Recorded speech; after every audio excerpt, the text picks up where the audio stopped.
everyone, myself Prachi Arora and welcome back to World of Commerce Classes channel. I hope आप सब लोग अच्छे होंगे, अपनी स्टडीज को एंजॉय कर रहे होंगे और अपनी लाइफ को भी अच्छे से एंजॉय कर रहे होंगे।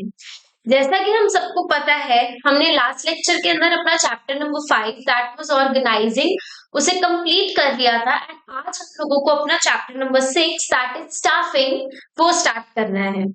सो आई होप ऑर्गेनाइजिंग के अंदर हमें कोई डाउट नहीं होगा। ऑर्गेनाइजिंग चैप्टर में हमने एक एक टॉपिक अच्छे से पढ़ लिया था, तो उसमें हमें कोई भी दिक्कत नहीं थी। इनकेस अगर आपको कोई दिक्कत होती है आप कमेंट सेक्शन में पूछ सकते हैं, अदरवाइज हम लोगों का टेलीग्राम ग्रुप भी है, आप उसको भी ज्वाइन कर सकते हैं, जहां पर आप अपने डाउट्स पूछ सकते हैं एंड आपको टीचर्स वहां पे फेस टू फेस आपको आपका आंसर भी देंगे। आई मीन जैसे आप अगर क्वेश्चन ड्रॉप करते हैं उसके अंदर आपको उसका आंसर जल्दी मिल जाता है।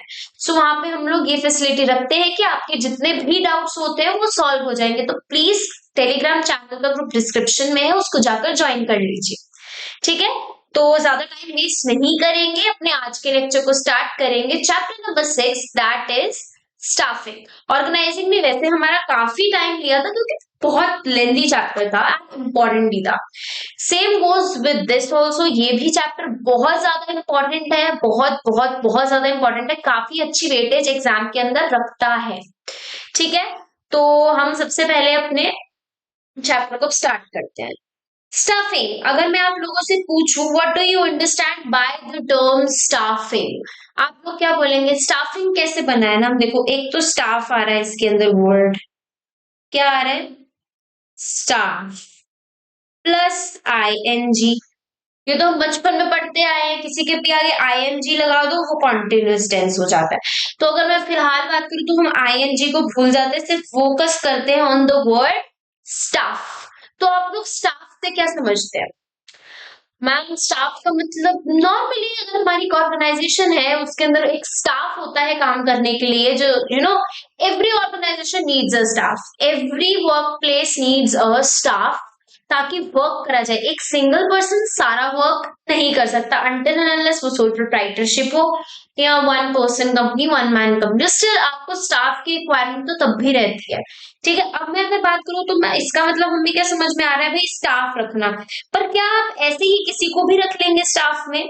लाइक अगर आपको टीचर्स की रिक्वायरमेंट है तो क्या आप लोग 10th क्लास के लिए एक नर्सरी क्लास के टीचर को एज अ स्टाफ रख लेंगे? नहीं रख सकते।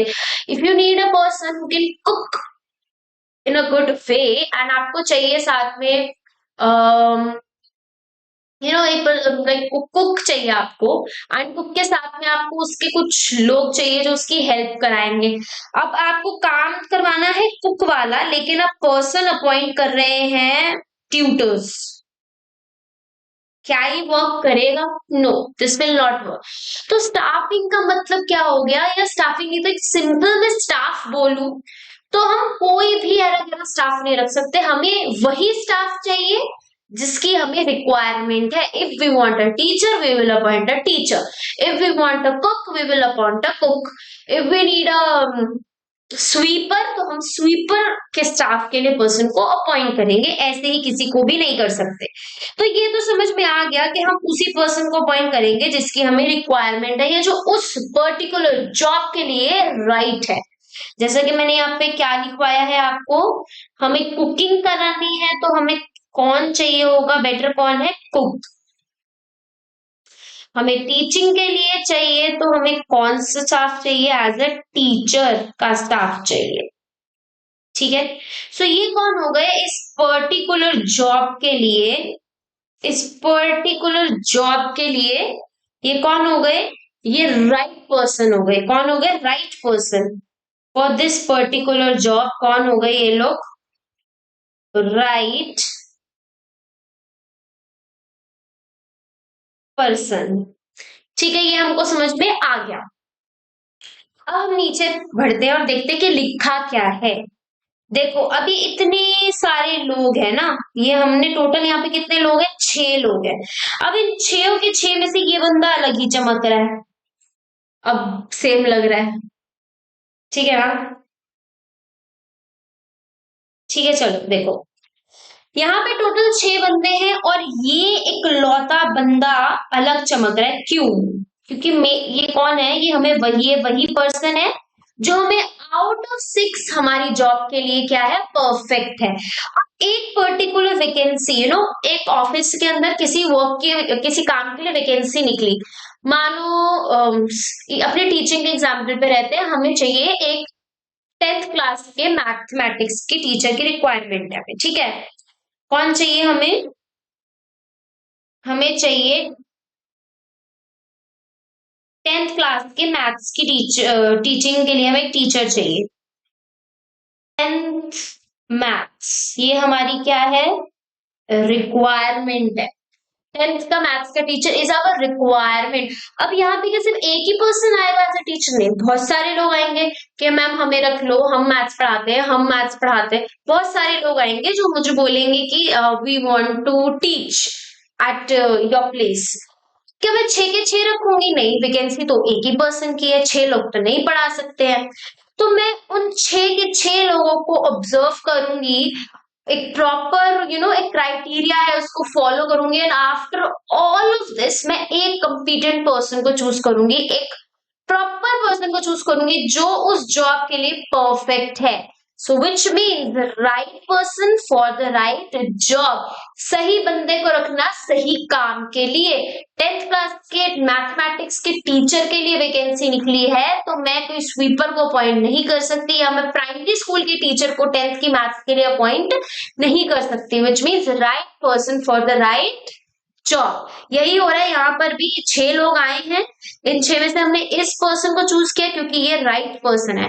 अब ऐसा जरूरी नहीं है कि एक टीचर ही आए और एक स्वीपर, ऑब्वियसली बात सब एजुकेटेड है और यहाँ पे जितने लोग आएंगे वो 10th मैथ पढ़ाने के लिए ही आएंगे, लेकिन उन सब में से किसी एक को चूज करना इज सिलेक्शन। मैं सिलेक्ट करूंगी कि हाँ ये पर्सन ठीक है इस जॉब के लिए, बट कि सिर्फ एक ही चीज के बेसिस पे करूंगी नहीं। अब सभी के पास क्वालिफिकेशन है, सभी पढ़े लिखे हैं, सभी 10th की मैथ्स पढ़ा सकते हैं। अब सब में से कैसे चूज करेंगे वो हम आगे पढ़ेंगे कि क्या प्रोसेस फॉलो होता है, क्या क्राइटेरिया रहता है, क्या उनकी नॉलेज देखी जाती है, उनकी लुक्स देखी जाती है, या वट एवर द केसेस, वो अभी हम पढ़ेंगे आगे। लेकिन अभी हमें पता चल गया स्टाफिंग का मतलब स्टाफ अपॉइंट करना, लेकिन कौन सा स्टाफ, उस स्टाफ में कौन से लोग अपॉइंट होंगे जो उस रिक्वायर्ड जॉब के लिए हमें चाहिए। राइट पर्सन चूज करेंगे एक राइट जॉब के लिए।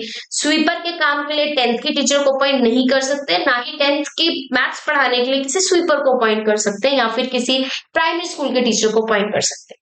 क्लियर? ओके, काफी इन डेप्थ मीनिंग हमने समझ लिया है स्टाफिंग का। अब एक बारी जो हमारी बुक बोलती है वो भी देख लेते हैं कि भाई आफ्टर ऑल हमारी बुक क्या कहती है। देखो, what is staffing? It refers to putting people to jobs. देखो, इसका मतलब क्या है, लोगों को पटकना काम पे, चल तू ये काम कर, पर चल तू ये काम, पर क्या ऐसे ही नहीं, ये इनकम्प्लीट है, विच मीन्स राइट पर्सन को एक राइट जॉब के लिए रखना।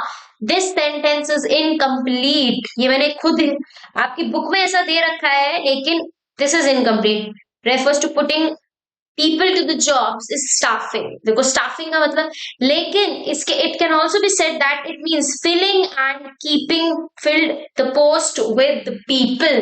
यहाँ एक लाइन और ऐड करेंगे, लिखिए, which means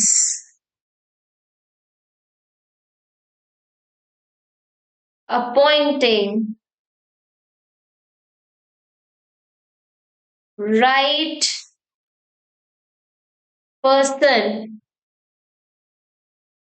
for right jobs. This is incomplete. Okay? क्यों इनकम्प्लीट है? ऐसे ही किसी को भी हम एज अ स्टाफ नहीं रख सकते।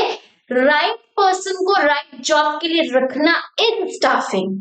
ये मैंने तभी आपको ये 5 मिनट एक इस टॉपिक पे क्यों लगाया, क्योंकि यहाँ पे इनकम्प्लीट लिखा हुआ है, लेकिन हम एग्जाम के अंदर ये पूरा लिखकर आएंगे, ये पूरा ही इंपॉर्टेंट है भाई।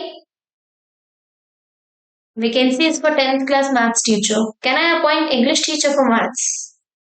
वैकेंसी फिल करनी है, पर किसी इनकम्पिटेंट पर्सन को नहीं कर सकते। उस जॉब के लिए कम्पिटेंट पर्सन को रखेंगे जिसके पास प्रॉपर नॉलेज है उस जॉब की, जो राइट है उस जॉब के लिए। ठीक है? जॉब उसके लिए भी राइट होनी चाहिए। मीन्स वो टीचर है तो उसके लिए टीचिंग की जॉब होनी चाहिए, कुकिंग की जॉब नहीं होनी चाहिए। अनटिल एंड अनलेस वो डिफरेंट केसेस है फिर। ओके, सो स्टाफिंग का मीनिंग इज ऑल क्लियर। अब हम नेक्स्ट पढ़ेंगे इंपॉर्टेंस ऑफ स्टाफिंग कि भाई स्टाफिंग जरूरी क्यों है, पर्सन्स को अपॉइंट करना, राइट पर्सन को राइट जॉब के लिए अपॉइंट करना, why it is very important, क्या जरूरत है इसकी। इट हेल्प्स, या it helps in discovering and containing competent personnel for various jobs. Exactly what I'm telling you. हमें क्या हेल्प होता है, अभी जॉब की वैकेंसी निकली, मैं मार्केट में जाऊंगी, खोजबीन करूंगी। अभी मैंने आपको फर्स्ट लेक्चर से समझाया, मीनिंग क्लियर, तो इंपॉर्टेंस फीचर सब अपने आप बन जाते हैं, है ना। तो देखो, सबसे पहले मैं मार्केट में मैंने वैकेंसी निकाल दी 10th क्लास मैथ्स टीचर के लिए। अब सबसे पहला काम क्या होगा, I will search in the market for the competent person, जो उस जॉब के लिए प्रॉपर पर्सन होगा, राइट। तो इससे क्या हो रहा है, मैं डिस्कवर कर पा रही हूँ कंपीटेंट पर्सन को, केपेबल लोगों को जो उस काम के लिए सही है, ठीक है।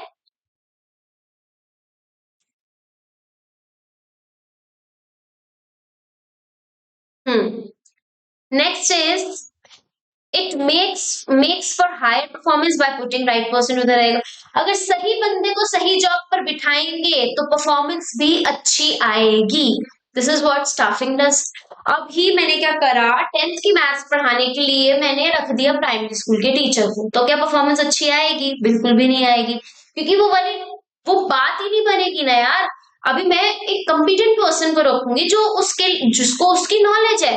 अब वो अगर 10th क्लास का मैथ्स पढ़ाने वाला ही पढ़ाएगा 10th क्लास के बच्चों को, तो रिजल्ट अप टू मार्क है, उसका बहुत अच्छा रिजल्ट आएगा, अमेजिंग आएगा। लेकिन अगर मैं किसी इनकेपेबल पर्सन को, जो उस जॉब के लिए परफेक्ट है ही नहीं, उसको मैं 10th क्लास की मैथ्स पढ़ाने के लिए दे दूंगी, तो रिजल्ट डिजास्टर आएगा, क्योंकि वो परफॉर्मेंस ऑटोमेटिकली नहीं निकल पाएगी।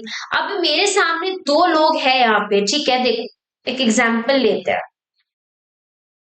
ज्यादा नहीं उलझेंगे। देखो, एक ये है, एक ये है, ये मेरे पास दो लोग हैं। अभी आएगा आपकी स्क्रीन के ऊपर ये डायग्राम। तो मेरे पास तो दो लोग हैं यहाँ पे, एंड एक का मतलब एक ये भी मैथ्स पढ़ाती है, ये भी मैथ्स पढ़ाता है, लेकिन मैं ऐसे बता देती हूँ, पता नहीं क्यों यार। देखो, दो लोग हैं जो मैथ्स पढ़ाते हैं, ये भी मैथ्स पढ़ाएगा, ये भी मैथ्स पढ़ाएगा, लेकिन ये जो मैथ्स पढ़ाने वाली टीचर है ना, इसका क्या है कि ट्यूशंस भी देती है, ये ऑलरेडी एक अच्छे स्कूल में भी पढ़ाती है, ये ऑनलाइन कोचिंग भी देती हैं, ठीक है। तो ये सब कुछ करती है, वाइल जो दूसरे टीचर है ना, वो 8th तक मैथ्स पढ़ाते हैं, एंड उनके पास 2-3 बच्चे 10th के भी पढ़ाने वाले हैं, बस वो यही करते हैं। तो कौन ज्यादा अच्छा पढ़ा सकता है? ऑब्वियसली ये पढ़ाएंगे ना, जिनको किसका एक्सपीरियंस है, जो ट्यूशंस पढ़ाते हैं, ऑनलाइन कोचिंग देते हैं, स्कूल में भी पढ़ाते हैं, उनके पास ज्यादा अच्छा एक्सपीरियंस है।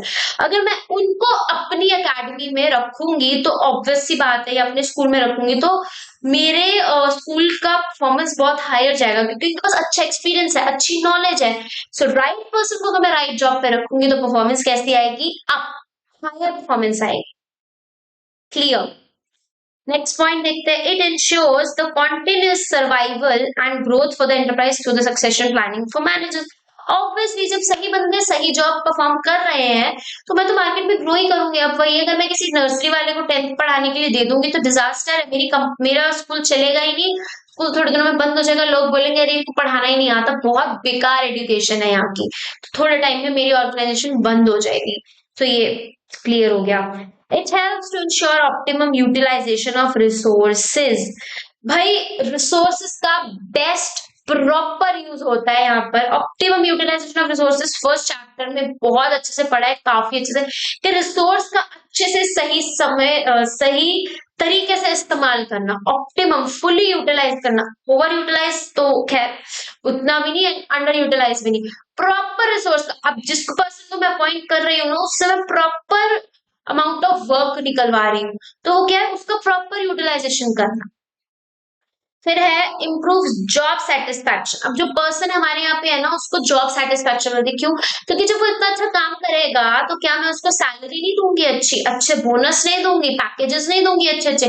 ऑब्वियसली अगर एक बंदे के काम करने की वजह से मेरी ऑर्गेनाइजेशन को बहुत ज्यादा अच्छा बेनिफिट मिल रहा है, तो उस पर्सन को जाहिर सी बात है जॉब सेटिस्फैक्शन मिल लीजिए। If he is satisfying me and my organisation, it is my duty to satisfy him also with his job. तो मैं कैसे सेटिस्फाई करूंगी? बोनस दूंगी उसको, सैलरी अच्छी दूंगी उसको, अच्छे अच्छे पैकेजेस दूंगी, अच्छे अच्छे कॉम्पनसेट करूंगी उसको। कॉम्पनसेट क्या होता है आगे पढ़ेंगे अभी। तो उसको खुश रखना is my duty. If he is making me happy, my organization happy, my organization successful in the market, then it is my duty to satisfy him from his job. Correct? तो ये 5 इंपॉर्टेंस हमने पढ़ी staffing की। Staffing का meaning clear, importance clear.